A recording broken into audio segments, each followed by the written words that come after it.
क्या आपको electric cars आज लेनी चाहिए या नहीं? बहुत सिंपल सवाल है। आज मैं आपको इसका डिटेल जवाब देने वाला हूँ। हमने ऑलरेडी आपके लिए वीडियोस बहुत सारे बनाए, लेकिन ये वीडियो काफ़ी यूनिक है क्योंकि यहाँ पे हमने अलग अलग लोगों से इलेक्ट्रिक कार चलवाई है। तो अब टाटा ने हमें दी थी Nexon EV max as a long termer. हमने बोला एक काम करते हैं, हम इसे अलग अलग लोगों से चलवाते हैं, जिनको ईवी पसंद है, जिनको ईवी पे डाउट्स है, जो बोलते हैं यार ईवी में शायद ना लूँ, उन सब लोगों से हमने गाड़ी चलवाई जिससे हमें पूरा क्लियर एनालिसिस मिले कि वाकई में आपको इलेक्ट्रिक कार लेनी चाहिए या नहीं। तो ये एक बहुत ही इंटरेस्टिंग वीडियो हमने आपके लिए बनाया, पूरा देखिए जिससे आपको पूरी तरह क्लैरिटी मिल सके। देखिए, अगर आप पेट्रोल गाड़ी ले रहे हो, डीजल गाड़ी ले रहे हो, हाइब्रिड गाड़ी ले रहे हो, इलेक्ट्रिक भी ले रहे हो, कोई भी ले रहे हो, ये वीडियो आप सबके लिए बनाया गया है। तो अगर आपका कोई दोस्त भी गाड़ी खरीदने वाला है, उसको जरा ये वीडियो शेयर कर दीजिए, is all I am going to say, क्योंकि इसमें आपको ऐसे फैक्ट्स मिलने वाले हैं which will blow away your mind. So बिना समय बर्बाद किए let's go in the video.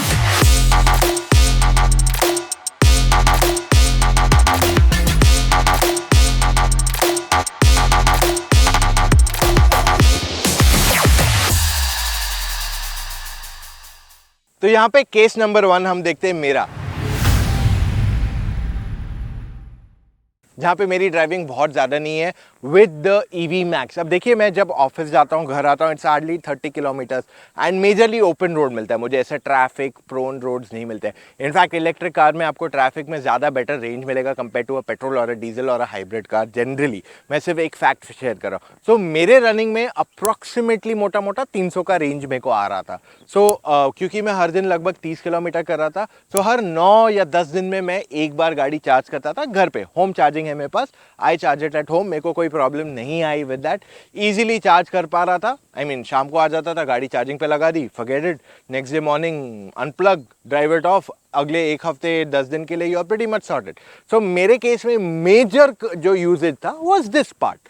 तो इसलिए मुझे बाहर पब्लिक चार्जिंग यूज़ करने की ज़रूरत भी नहीं पड़ी एंड मोस्ट केसेस में आई डिडंट इवन थिंक कि यार हाँ गाड़ी चार्ज करनी है और anything. So everything was pretty much sorted in my case, जहाँ मेरा रनिंग जो है इज़ वेरी लिमिटेड। क्योंकि अगर मैं शूट पे जाता हूँ या रेकी पे जाता हूँ और when I do some other kind of shoots, तो इन दैट केस तो वही गाड़ी जाती है जिसका शूट होने वाला है। सो इस वजह से रनिंग वाज फेयरली लिमिटेड यहाँ पे। तो अब केस 2 पे बढ़ते हैं। हमने गाड़ी दी दूसरे किसी को जो चलाता है लगभग 70 से 80 किलोमीटर पर डे। जी हाँ, अब अगर आपको मुंबई की ज्योग्राफी से थोड़ा बहुत आइडिया है तो मैं आपको बता दूं, हमारा ऑफिस जो है वाशी में है और जो गाड़ी चला रहा था वो रहता है मुंबई सेंट्रल में। So on an average per day 70-75 kilometre उसका रनिंग हो रहा था। सो कुछ दिनों के लिए पहले वो ना हर तीसरे दिन पे चार्ज कर रहा था। Range anxiety kicks in, right? हर बार यार रेंज कम हो रहा है, रेंज कम हो रहा है, तीसरे दिन पे चार्ज हो रहा है। बट इवेंचुअली आप कंफर्टेबल हो जाते हो, तो 2 या 3 हफ्तों में we saw he got very comfortable and बाद में उसका 3 की जगह 4 दिन पे वो हर चौथे दिन गाड़ी चार्ज कर रहा था rather than every third day. So वो एक डिफ्रेंसिएशन आ जाता है। इनफैक्ट वो इतना कंफर्टेबल हो गया कि उसने लगा कि मैं मुंबई से पुणे भी ले जाऊंगा गाड़ी। ही डिड दैट, उसने मुंबई से सूरत लेके गया गाड़ी। वो कहते हैं ना, range anxiety it's just a mindset कि एक बार आपको क्लैरिटी मिल गई कि गाड़ी 10-9-8% पे भी चलेगी तो प्रॉब्लम नहीं होगा, then you are pretty much sorted. But ये जो रेंज एंजाइटी है वो सिर्फ हमारे दिमाग में ही मेजरली अटकी पड़ी है कहीं ना कहीं। So overall that, like I said, उसका भी ओवरऑल ड्राइविंग जो था वो हर चौथे दिन गाड़ी को चार्ज कर रहा था। बट इन हिज केस उसके पास होम चार्जर नहीं था। लकीली इसके घर के बाजू में ही एक फास्ट चार्जर था, तो वो वहां जाके गाड़ी चार्ज करवाता था।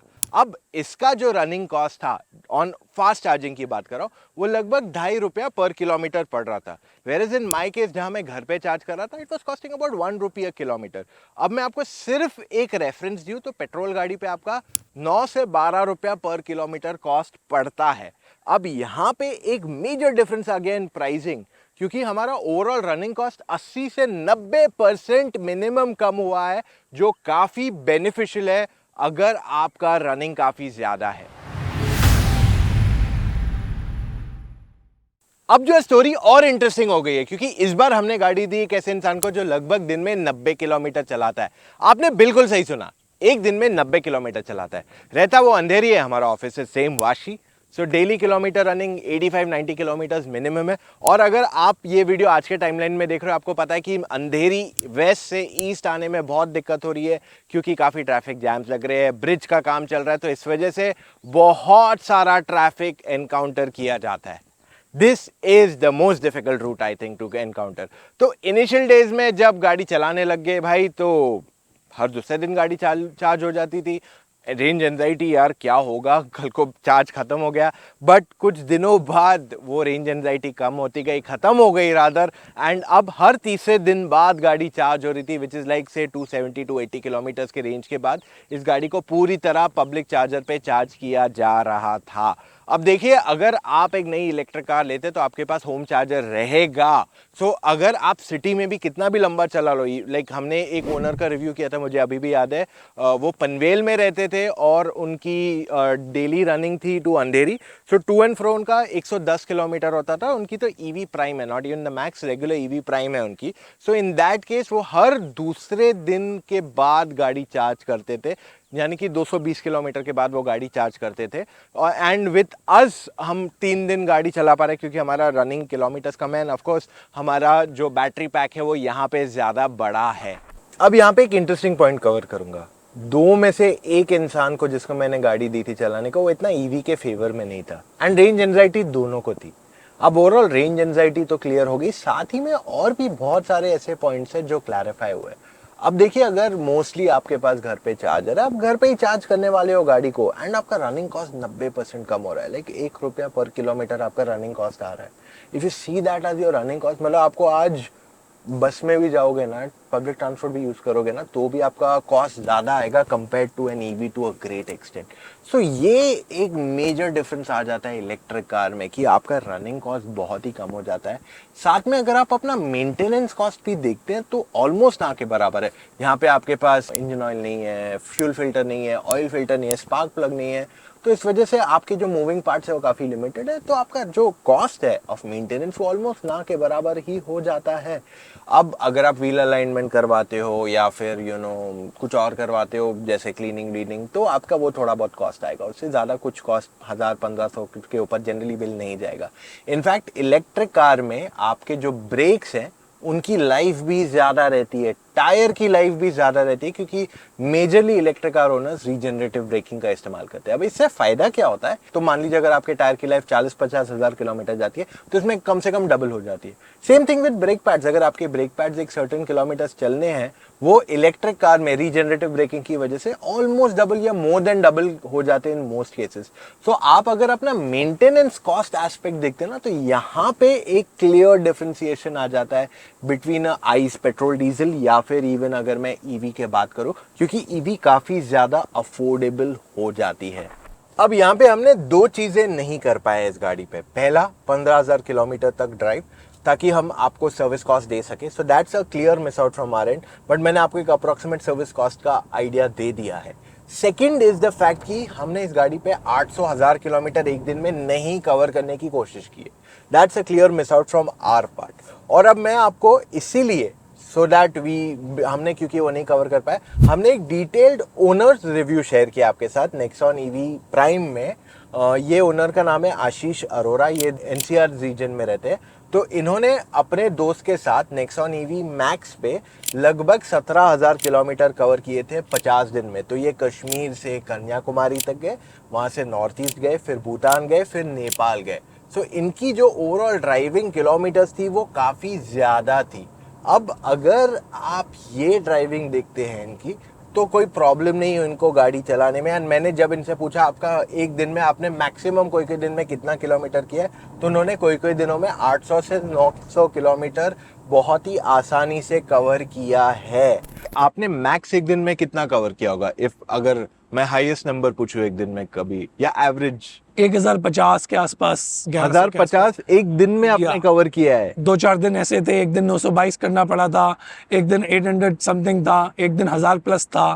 तो like I am telling you, link छोड़ रहा हूँ आपके लिए आई बटन में, go and check it out. वो खुद नेक्सॉन प्राइम चलाते हैं, लेकिन उन्होंने अपने दोस्त के साथ ईवी मैक्स में ऐसा डिस्टेंस कवर किया है। इनफैक्ट उन्होंने क्या, मैंने खुद ने, जब मैं 2020 की बात कर रहा हूँ, जस्ट मच बिफोर लॉकडाउन, जब ईवीज जस्ट लॉन्च होना शुरू हुए थे मार्केट में, मैंने उस टाइम पे बॉम्बे दिल्ली 48 आवर्स में किया था, लेकिन वो भी उस टाइम पे सारे स्लो चार्जर से किया था। अब तो इतने सारे फास्ट चार्जर्स अवेलेबल है कि अगर हम वो डिस्टेंस कवर करने जाए हमारा शायद 24 घंटे में वो टाइमलाइन हो जाएगा। So all I am trying to say is कि हम लोग जो सोच रहे हैं ना कि ये ऐसा नहीं हो सकता है, वो हम सिर्फ सोच रहे, but reality is something else only. Really अगर आप ऑन ग्राउंड देखेंगे तो ऐसे काफ़ी लोग हैं जो दिन में 500-600 किलोमीटर तो आराम से चला लेते हैं गाड़ी पे, एंड कोई लोगों ने 800-1000 किलोमीटर भी किया है on there Nexons and other electric cars too. अब काफ़ी लोग आपको ये कहेंगे कि इलेक्ट्रिक कार ऐसे करोगे वैसा करोगे तो रेंज जल्दी डिप्लीट होता है, ऐसा होता है वैसा होता है। तो नॉर्मल पेट्रोल और डीजल गाड़ी में भी होता है। जैसे अगर आप पहाड़ पे गाड़ी चढ़ाते हो पेट्रोल या डीजल, तो आपका जो माइलेज है कम आता है। Same story goes with electric car, आपका रेंज भी फटाफट खत्म होगा। लेकिन इलेक्ट्रिक कार जो एडवांटेज होल्ड करती है ओवर अ पेट्रोल और डीजल कार, वो है डाउनहिल आते टाइम। आप डाउनहिल अगर आ रहे हो तो आप रीजनरेटिव ब्रेकिंग एक्टिवेट कर सकते हो। सो इट मीन्स कि जो आपका नीचे जाने के लिए पावर चाहिए वो इंजन पावर यूज़ नहीं कर रहा है, इनफैक्ट उसे वो यूटिलाइज कर रहा है ताकि वो अपनी बैटरी को वापस चार्ज करे। सो कहीं ना कहीं आप में से काफ़ी लोगों ने ये सुना होगा कि इलेक्ट्रिक कार जब पहाड़ के ऊपर चढ़ती है तो उसका रेंज फटाफट कम होता है, लेकिन साथ ही में जब वो नीचे उतरती है पहाड़ के, तब वही उसे वापस चार्ज करने लगती है। ऑफकोर्स उतना ज़्यादा चार्ज नहीं करती है, बट अगर आप ओवरऑल फिर एवरेज निकालते हो चढ़ने उतरने का, तो वो ज़्यादा डिफ्रेंशिएशन नहीं आता है compare to the actual range the car was actually going to achieve. तो गाइज ये था हमारा आज का वीडियो। यहाँ पे हमने बहुत सारे फैक्ट्स आपके लिए कवर करने की कोशिश की है, एंड इनफैक्ट हमने इस बार कोशिश की कि अलग अलग लोग ये गाड़ी को चलाए। जो ईवी प्रो है, जो ईवी के इतने प्रो नहीं है, जो ईवी सोच रहे कि इंडिया में नहीं होना चाहिए, उन सबसे हमने चलवाया गाड़ी, और हम सबको ये क्लियर ओपिनियन मिल गया कि एक बार आप ईवी चला लोगे ना, लाइक वो 7-10 दिन का, एक हफ्ता का आपका एक बार आदत पड़ जाएगी, तो वो जो भी एंजाइटी, जो सवाल है, आप समझोगे यार ये तो बोगस सवाल है। सो मोस्ट केसेस में यही हमने नोटिस किया है, हुआ है। इनफैक्ट हाल ही में मैंने एक फाइनेंशियल इंस्टीट्यूशन में, वहाँ पे मेरा एक सेमिनार था और हमने इलेक्ट्रिक कार ही टॉपिक चूज़ किया, और मैंने ओपन स्टेज खोल दिया कि आप लोग हमसे सवाल पूछो, मैं जवाब दूंगा आपको। एंड मैंने ये नोटिस किया कि सबके सवाल जो है ना बहुत बेसिक है कि चार्जिंग कैसे करेंगे, ये कैसे होगा, बैटरी का क्या होगा। तो ये सारे सवालों के जवाब मैंने ऑलरेडी आपके लिए बना दिए हैं, इनफैक्ट और डिटेल में बनाए हैं। आपके लिए लिंक छोड़ रहा हूं आई बटन में, वो वीडियो डेफिनेटली आप जाके देखिए। बट मैं आपको एक चीज़ कहना चाहूँगा कि इलेक्ट्रिक कार की ना कहानी अगर मैं एक लाइन में डिफाइन करूँगा ना, तो पहले इस्तेमाल करें फिर विश्वास करें टाइप्स लिटरली मैं कह दूंगा। क्योंकि ओवरऑल जो एक्सपीरियंस हमने देखा है लोगों का, हमारी टीम में उन्होंने 2 दिन बाद चार्ज कर रहे थे, फिर कुछ दिनों बाद उन्होंने रियलाइज़ किया यार 2 दिन के बाद तो चार्ज करने की जरूरत ही नहीं, तो हर तीसरे दिन चार्ज कर रहे थे। सो पहले हर 20-25% पे गाड़ी आने पे दे लाइक गाड़ी चार्ज करने की जरूरत है, गाड़ी चार्ज करने की जरूरत है। फिर बाद में वो लोग 4-4, 5-5% तक जा रहे थे यार कि यार कोई नहीं, आराम से पहुंच जाएंगे, मेरे को टेंशन नहीं है। पेट्रोल गाड़ी जब मैं 5-6 के रेंज पे बाकी है तो भी मैं जा रहा हूँ, तो इसमें तो 5-6% तो काफ़ी ज़्यादा है। तो वो एक ओवरऑल एवोल्यूशन हो रहा है, वो एक हमारे यहाँ ना कहीं mental block as I feel than anything else. तो अब मैं ये नहीं कह रहा हूँ कि आप electric car he low, but मैं आपको ये कह रहा हूँ कि आप एक बार इलेक्ट्रिक कार ट्राई करो, you will see a lot of benefits over the regular petrol diesel cars. और ये क्लियरली मेरे हिसाब से एक बहुत ही ज़बरदस्त टेक्नोलॉजी है to buy at the moment. अगर आपके पास अभी भी और सवाल है, we are always available to support you. हम हमेशा आपके डाउट्स को क्लैरिफाई करने की पूरी कोशिश करते हैं। बहुत सिंपल तरीका है, आप हमसे फ़ोन कॉल पे बात कीजिए, ऐसी सर्विस कोई नहीं देगा आपको। सिर्फ motoroctane.com/car-consultancy पे जाइए, वहां अपने कुछ डिटेल्स फिलअप कीजिए, अपनी रिक्वायरमेंट्स बताइए और कॉल टाइम बुक कीजिए। I think this is easier than anything else. At the same time मैं कहूंगा चैनल को सब्सक्राइब जरूर कीजिए, क्योंकि अगर आप सब्सक्राइब करके हमारे सारे वीडियोस देखेंगे, आपके मोस्ट डाउट्स तो वहीं क्लैरिफाई हो जाएंगे। लेकिन फिर भी अगर आपके कुछ यूनिक डाउट्स है, you can speak to us, it's not that difficult. So मैं ये सेशन यहीं एंड करूंगा, मिलेंगे कल फिर से with an all new video guys. Take care, see you tomorrow, bye.